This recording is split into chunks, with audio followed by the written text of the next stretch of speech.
first guests are a breast cancer survivor and the medical oncologist who provided very remarkable treatment, and we're going to discuss that right now, just to how impressive and awesome it was. First off, we have Bonnie Lockhart, the breast cancer survivor, and we have Dr. Mohammed Harb, the medical oncologist. Both of you, thank you so much for making the trip up here to join us. Bonnie in particular, because I know she's not from here. You drove, I don't know, 10 minutes maybe. But probably, yeah. Thank you for inviting us. Thank you. Absolutely. Yes. Absolutely. So, Bonnie, we'll get your story first. Okay. Because I know that, of course, through the entire process of going through breast cancer, certainly it's you know, can be devastating, obviously. I guess to start, Bonnie, let's discuss what, when you found out, what was going through your mind. Okay. Well, when I found out, I was alone because I had had what they call a core biopsy, and it came back negative. Mm-hmm. Obviously, they missed the tumor. So when I went to see my doctor in Amherst, the blood work and everything had come back from him having removed the tumor, Mm-hmm. and it showed that it was indeed cancer. And I had this awful thrill of fear go through me. Mm-hmm. And I went out to the car afterwards and called my husband. And I had intended to go shopping. We were joking earlier how much I like to shop, but I went straight home. Mm-hmm. And that was my first knowledge of having cancer. Mm-hmm. But I would like to say that I had received the card from the breast cancer place to go and have a mammogram, Mm-hmm. and I let it sit on my bulletin board from October until March. Mm-hmm. And every couple of weeks I'd say, I must go have that done. I must go have that done. And I advise everybody never to let that happen. Mm-hmm. So I had it done, and that was the result. Mm-hmm.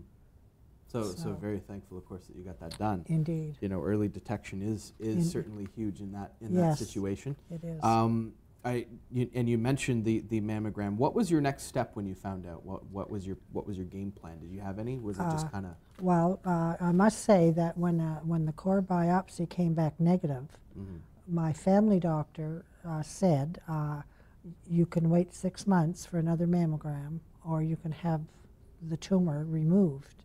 Mm-hmm. And he recommended I have the tumor removed. Mm-hmm. He said, you don't want that in your body. And so my doctor in Amherst, Dr. Nader, removed it. And that's when later I found out. And so then after that, that's when Dr. Harb took over. Mm-hmm. And I just think he's wonderful. He's a wonderful oncologist. He really is. He's kind, thorough.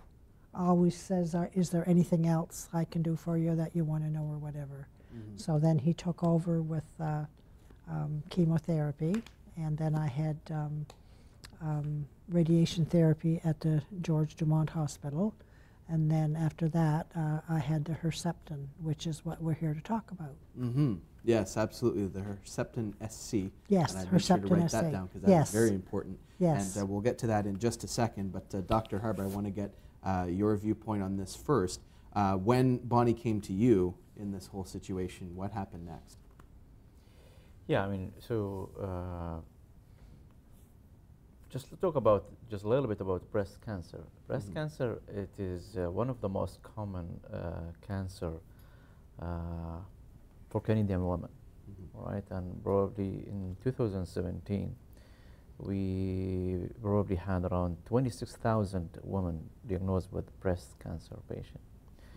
Mm-hmm. And as Bonnie just mentioned, she had Herceptin. Not every breast cancer patient do have the ability to have Herceptin, because only just 20% of all breast cancer patients produce or overexpress the HER2 receptor, whereas the Herceptin, it does work. Mm-hmm. So usually what happens, so after the patient had the surgery, they come to us through the surgeon. They send us a referral, Mm-hmm. and we sit with the patient. And I think so. You was lucky at that time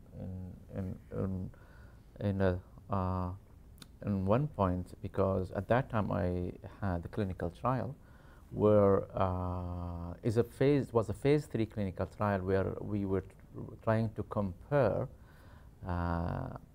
giving Herceptin IV versus Herceptin subcute. The SC, it means under the skin, treatment goes under the skin. So I'm sure for the first visit for Bonnie was really very difficult to accept the fact, first of all, she had a breast cancer, and secondly, she has to go through chemotherapy and the Herceptin.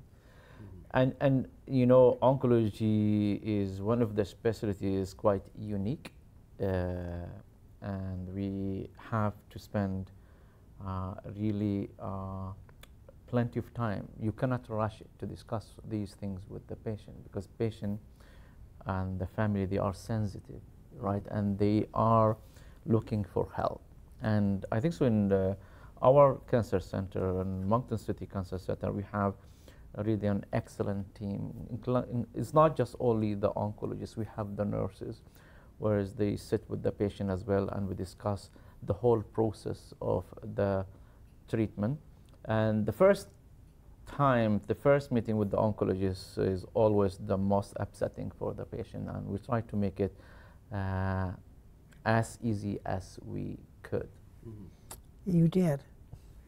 I could add here as well that every person I came in contact with at the hospital, the nurses, the volunteers, and the doctors, without exception, I would give them an A+.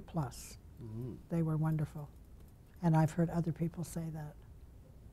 Yes. Major kudos to them for sure. Absolutely. And all the support staff, because we always think, you know, doctors and oncologists and specifics to that, but it's all the support staff as well that go into it as well. Exactly. Yes, it's true. Yeah. Yes. No, for sure. So let's talk a little bit more about the Herceptin SC treatment. Yeah. And certainly in comparison, at least from what I understand, the normal IV treatment is around 90 minutes. Yeah. And then this Herceptin AC, it's just a few minutes. 2 to 3 minutes. Yeah. So let's just explain a little bit about what does mean breast cancer patient overexpressing HER2, all right? So the HER2 is a protein where these 20% of breast cancer patients producing or overexpressing this protein. And this protein is, you found it on the surface of the cancer. And the Herceptin was founded to target this receptor, all right, because this receptor gives a signaling to the cancer to grow. And the goal for this Herceptin to target this receptor and to block the function of this Herceptin. And with that, with blocking the function of the HER2 receptor, you destroying the cancer as well. In Bonnie's case, I mean, we do believe she was clear from cancer, but some patient with HER2 positive, not the majority of patients with HER2 positive, it is more aggressive than other type of cancer, all right? And we always try to attack if there is any residual disease left behind, which we cannot see at this point with any CT scan or images.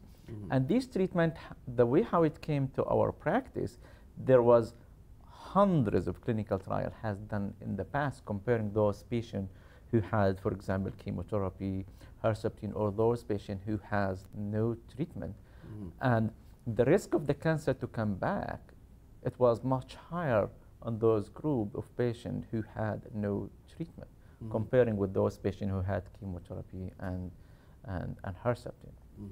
And so Herceptin has been in our practice for years now, and we know Herceptin is really very good drug for patients to prevent them from having cancer to come back down in the road for 5 years or 10 years. Right. But we use it for metastatic patients as well. Metastatic means when the cancer has spread.